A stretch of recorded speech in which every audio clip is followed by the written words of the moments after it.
ദൈവത്തിന് സ്തുതി. സങ്കീർത്തനം 96.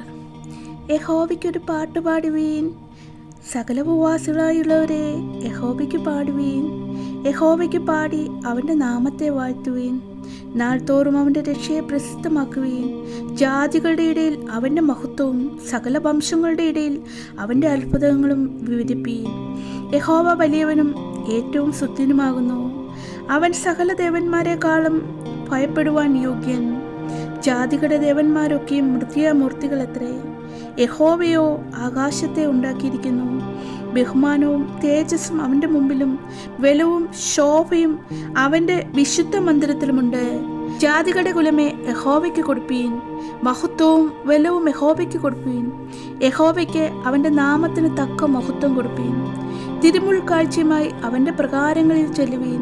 വിശുദ്ധ വസ്ത്രാലങ്കാരത്തോട് യഹോവയെ നമസ്കരിപ്പീൻ. സകല ഭൂവാസികളുമായുള്ളവരെ അവൻ്റെ മുമ്പിൽ നടുങ്ങുവീൻ. യഹോവ വാഴുന്നു എന്ന് ജാതികളുടെ ഇടയിൽ പറയുവീൻ. ഭൂലോകവും ഇളകാതെ ഉറച്ചു നിൽക്കുന്നു. അവൻ ജാതികളെ നേരോട് വിധിക്കും. ആകാശം സന്തോഷിക്കുകയും ഭൂമി ആനന്ദിക്കുകയും സമുദ്രവും അതിൻ്റെ നിറയും മുഴങ്ങുകയും ചെയ്യട്ടെ. വയലും അതിലുള്ളവയൊക്കെ ആഹ്ലാദിക്കട്ടെ. അപ്പോൾ കാട്ടിലെ സകല വൃക്ഷങ്ങളും ഉല്ലസിച്ച് ഘോഷിക്കും.